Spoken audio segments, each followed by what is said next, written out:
तो आज हम पढ़ने जा रहे हैं डिस्प्लेसमेंट रिएक्शन। अभी तक हमने क्या पढ़ा है chemical reactions and equation chapter में, कि हमारे आसपास जो रिएक्शंस हो रही है उसको किताबी रूप कैसे दें और रिएक्शंस को बैलेंस कैसे करें।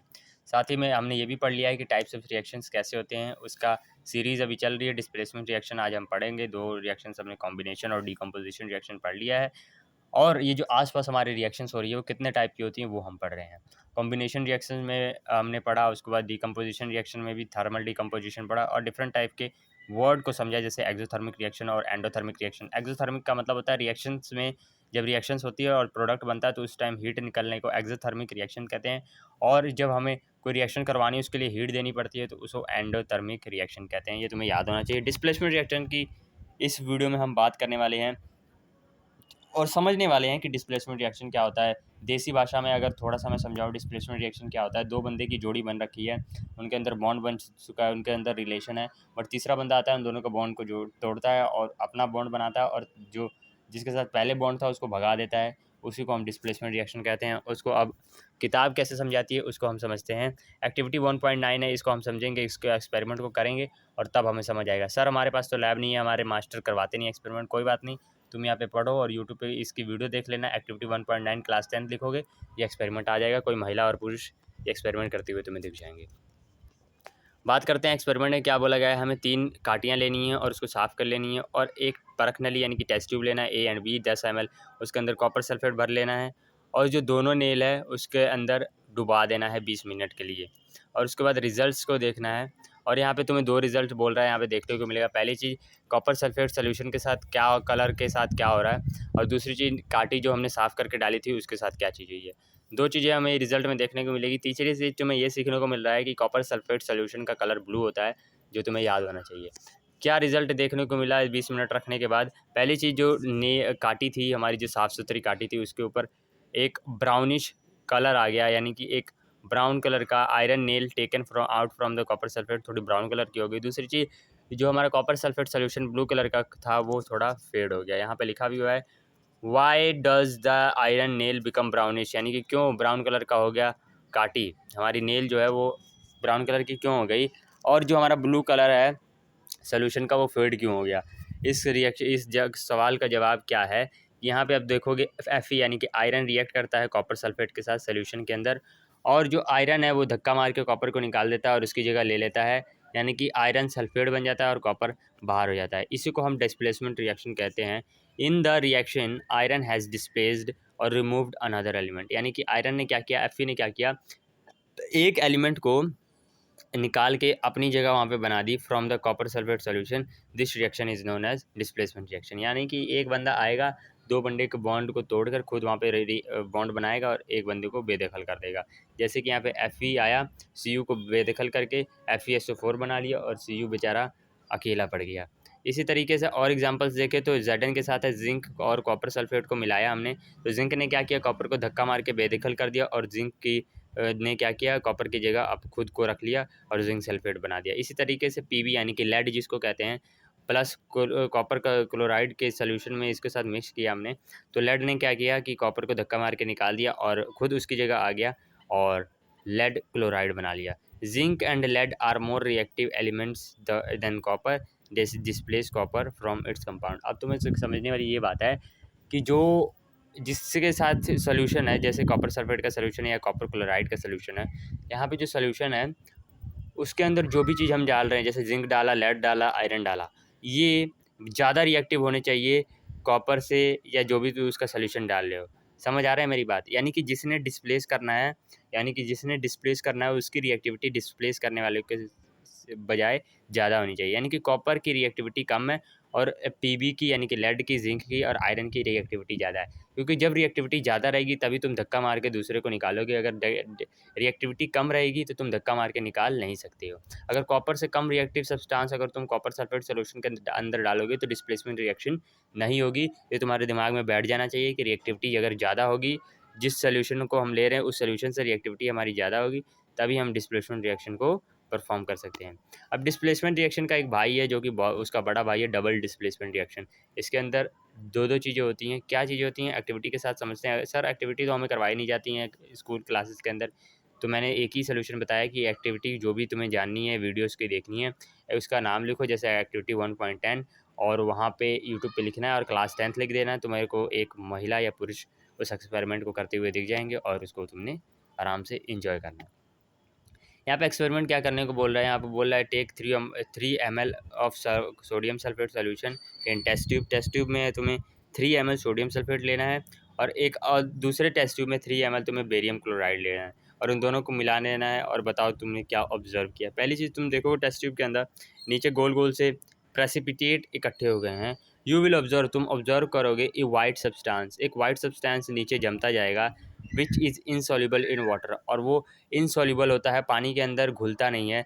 The insoluble substance formed is known as precipitate, यानी इस घुल जो पानी में घुलता नहीं है सफ़ेद कलर का सब्सटेंस और नीचे आके बैठ जाता है, उसको हम प्रेसिपिटेट कहते हैं। प्रेसिपिटेट की भी एक नंबर में तुमसे क्वेश्चन पूछ सकता है, जो कि बहुत ही ज़्यादा ज़रूरी है।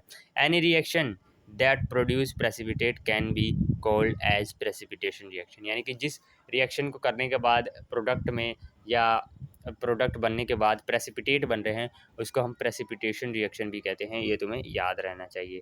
जैसे कि हम सोडियम सल्फेट लिया है हमने, प्लस बेरियम क्लोराइड लिया है, तो यहाँ पे क्या हुआ है कि सोडियम ने बेरियम की जगह ले ली और बेरियम ने सोडियम की जगह ले ली, यानी कि एक दूसरे ने धक्का मार के एक दूसरे को निकाला और उसके घर में चला गया। फॉर एग्जांपल तुम और तुम्हारी पड़ोसी और पड़ोसी की मम्मी तुम्हारी, जैसे पड़ोसी की मम्मी है तो तुम्हारी तारीफ़ करती रहती है और तुम्हारी मम्मी पड़ोसी के बच्चे की तारीफ़ करती रहती है। तो तुम दोनों ने प्लान क्या बनाया, चलो एक काम करते हैं, मैं एक काम करता हूँ, मैं पड़ोसी वाली आंटी के घर चल जाता हूँ और उसको, अपने दोस्त को अपने घर ले आता हूँ और देखते हैं कि 4 दिन रह कर देखते हैं कि मम्मी को क्या फ़र्क पड़ता है, मतलब बहुत तारीफ़ें करती हैं, असलियत पता लग जाएगी। तुमने एक दूसरे की जगह चेंज कर ली। ऐसे ही सोडियम है, उसने बेरियम की जगह ले ली और बेरियम ने सोडियम की जगह ले ली, यानी कि सोडियम चला गया बेरियम के घर, बेरियम आ गया सोडियम के घर। तो पहले सोडियम सल्फेट था, अब बेरियम सल्फेट बन गया है। पहले बेरियम क्लोराइड था, अब सोडियम क्लोराइड बन गया है। इसीलिए इसको डिस्प्लेसमेंट नहीं, यानी कि एक बंदा अगर कोई चेंज करता तो डिस्प्लेसमेंट होता, पर दोनों चेंज कर रहे हैं तो इसलिए हम इसको डबल डिस्प्लेसमेंट रिएक्शन कहेंगे, जो कि ये बहुत इंपॉर्टेंट है, तुम्हें याद होनी चाहिए। जो ये डबल डिस्प्लेसमेंट हो रहा है उसका कॉज क्या है। The white precipitate of BaSO4 is found by reaction of SO4 2 negative and B+, यानी कि सल्फेट का जो अनायन है और बेरियम का जो कटायन है, उसके कारण जो है वाइट प्रेसिपिटेट बने। यानी कि जो वाइट प्रेसिपिटेट नीचे जम रहे हैं उसको हम क्या कहेंगे, उसका केमिकल फार्मूला क्या है। और तुम्हें ये रिएक्शन दे के पूछेगा, जैसे ये रिएक्शन दे दिया तुमको और पूछ रहा है इसके अंदर वाइट PPT क्या है, तो तुम बोलोगे वाइट प्रेसिपिटेट को PPT भी कहते हैं, तो तुम बोलोगे बेरियम सल्फेट जो है वाइट PPT है। अब बात करते हैं the other product formed in sodium chloride which remains in the solution, such reaction in which three such reaction in which there is an exchange of ions between the reactant are called as double displacement reaction, यानी कि यही same चीज़ है, ions का exchange को हम reaction के दौरान double displacement reaction कहते हैं। रिकॉल एक्टिविटी 1.2, यानी कि एक एक्टिविटी 1.2 की थी, where you have mix two solution, lead nitrate हमने मिक्स किया था और पोटेशियम आयोडाइड मिक्स किया था। What was the colour of the precipitate formed, और उस प्रेसिपिटेट का कलर क्या फॉर्म हुआ था तुमको याद है। Can you name the compound precipitate और write the balance chemical equation for the reaction, और is this also double displacement reaction, क्या वो डबल डिस्प्लेसमेंट रिएक्शन थी। चलो 1.2 पे चलते हैं फटाक से और एक बार देख लेते हैं किताब कहने की क्या कोशिश कर रही है।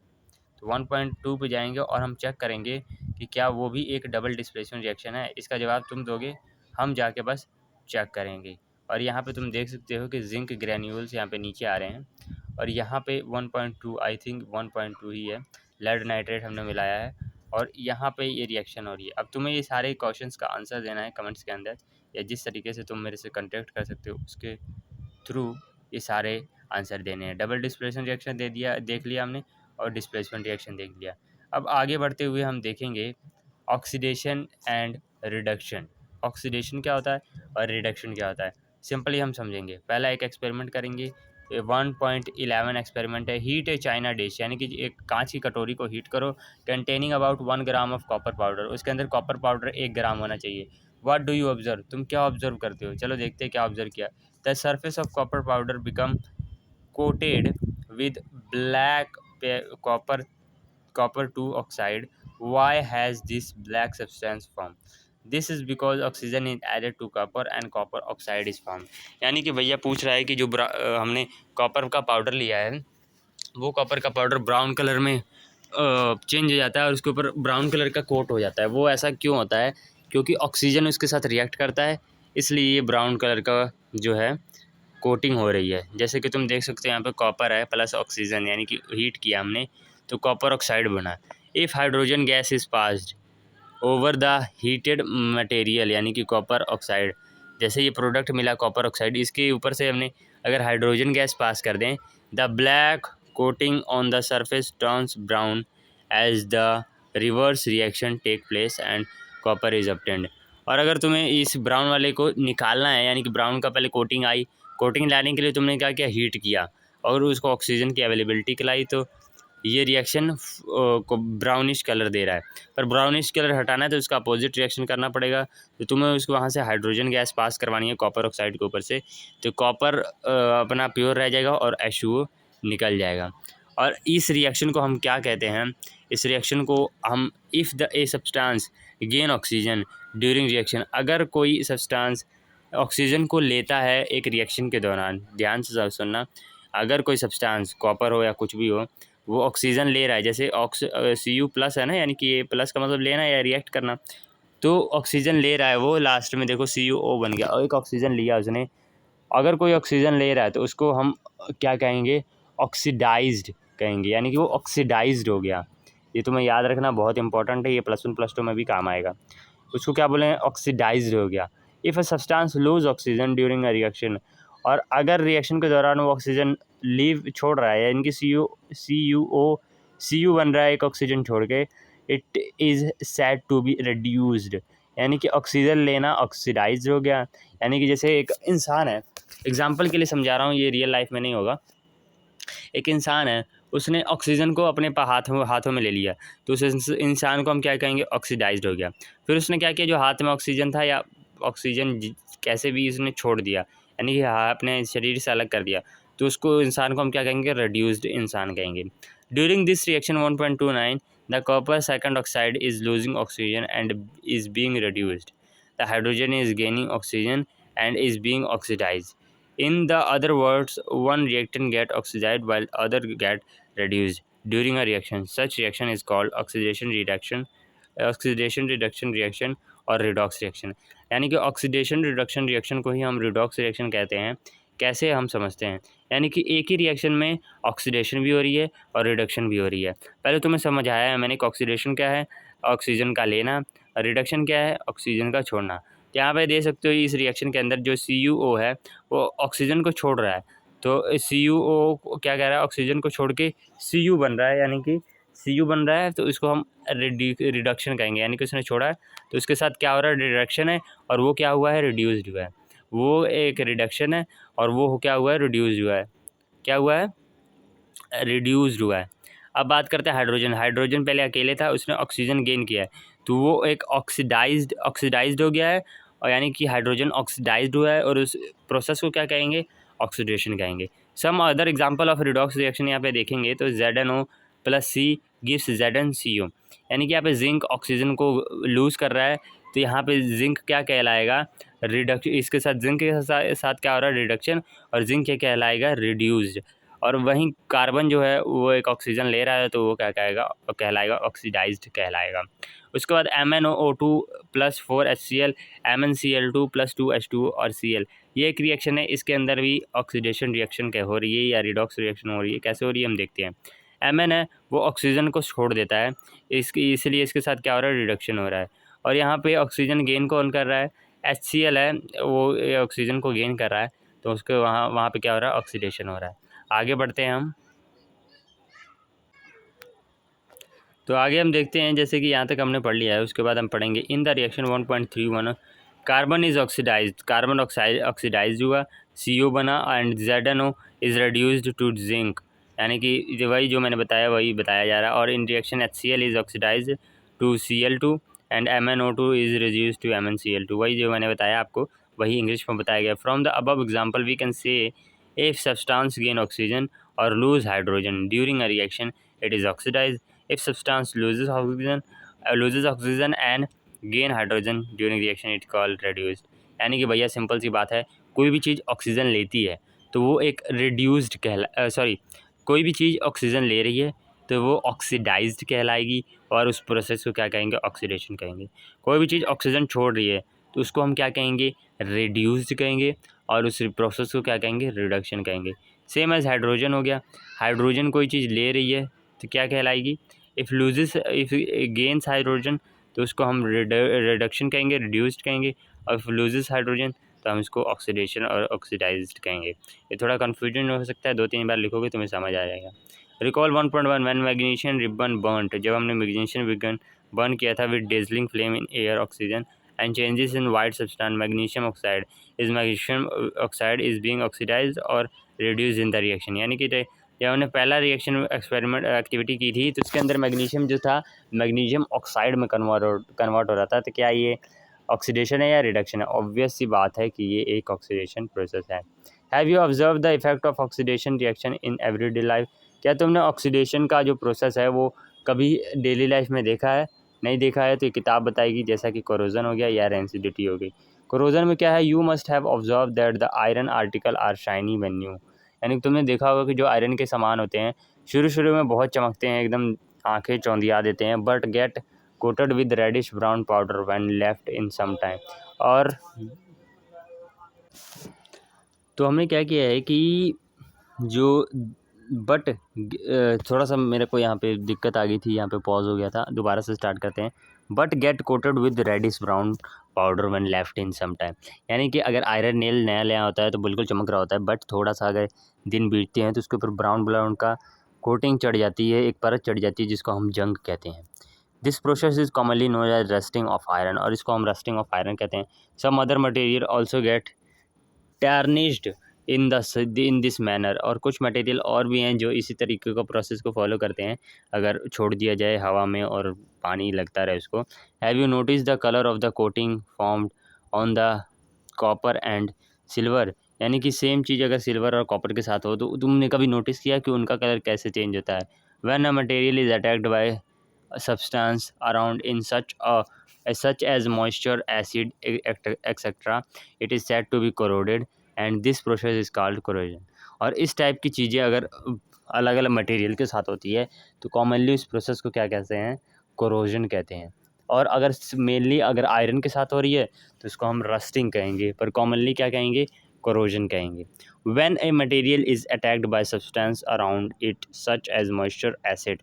यानी कि जब भी कोई सब्सटेंस मॉइस्चर या एसिड के द्वारा अटैक्ट किया जाएगा और उसके साथ कोरोजन होगा तो उस कोरोडेड हो जाएगा, वो मटेरियल कोरोडेड हो जाएगा, तो उस प्रोसेस को क्या कहेंगे, कोरोजन कहेंगे।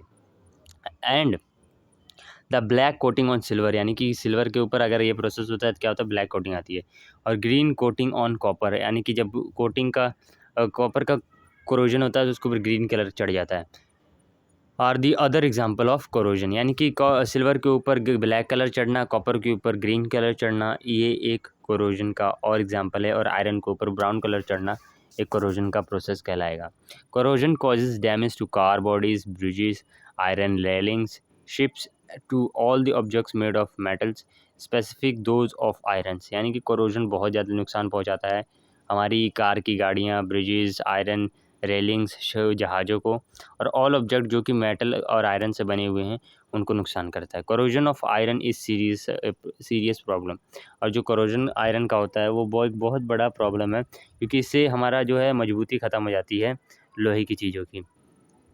Every year an enormous amount of money is spent to replace the damage of iron. यानी कि करोड़ों रुपए खर्च किए जाते हैं सिर्फ इसलिए कि आयरन के डैमेज को कम किया जाए। You will learn more about corrosion in chapter 3, और कोरोजन के बारे में चैप्टर 3 में और तुम ज़्यादा अच्छे से पढ़ोगे।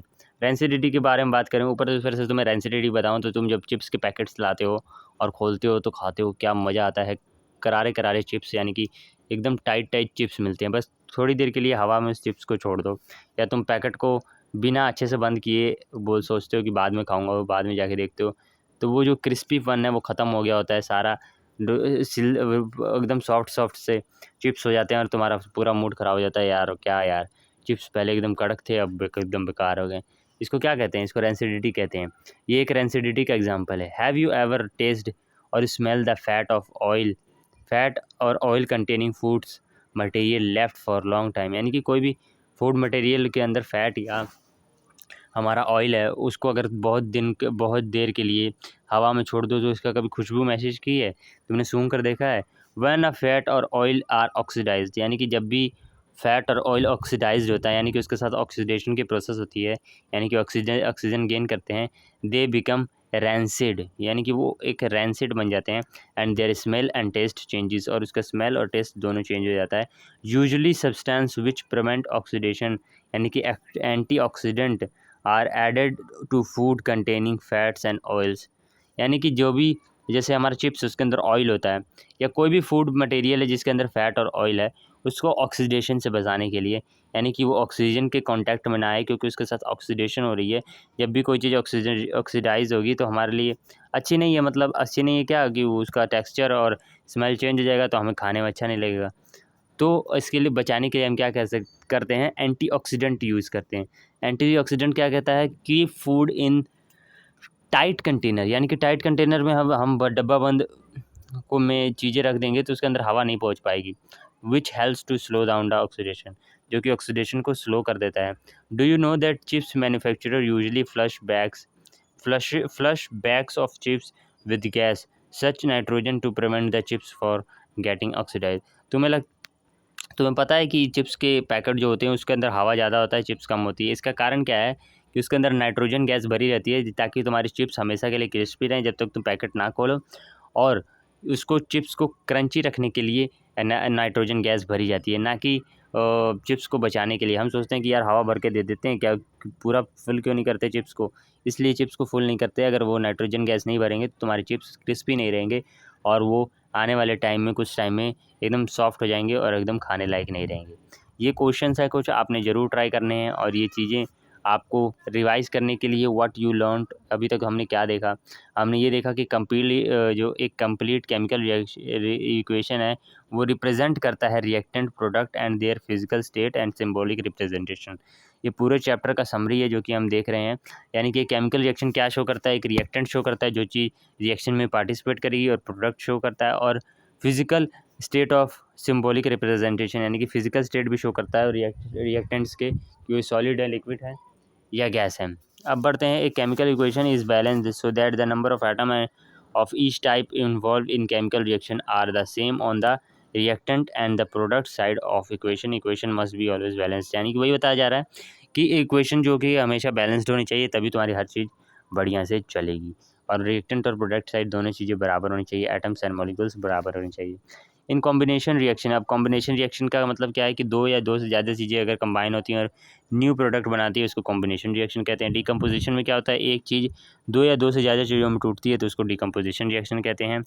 और अगर reactant in which heat is give out along with the product are called exothermic, यानी कि कोई रिएक्शन हो रही है और उसका प्रोडक्ट बना साथ में हीट भी निकल रही है, उसको हम एक्सोथर्मिक रिएक्शन कहेंगे। और कोई रिएक्शन होने वाली है उसके अंदर हम हीट दे रहे हैं तो रिएक्शन हो रही है, या reaction is which energy is absorbed are known as endothermic reaction.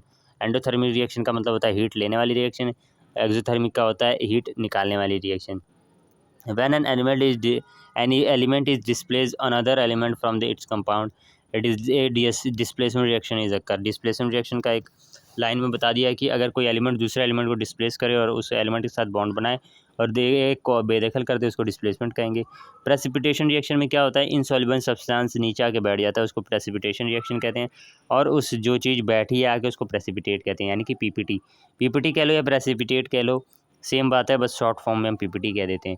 Reaction also involves gain and loss of oxygen और hydrogen by substance. Oxidation is gain of oxygen और लॉस ऑफ हाइड्रोजन, यानी कि oxidation के दो definition तुम्हारे लिए बन गए।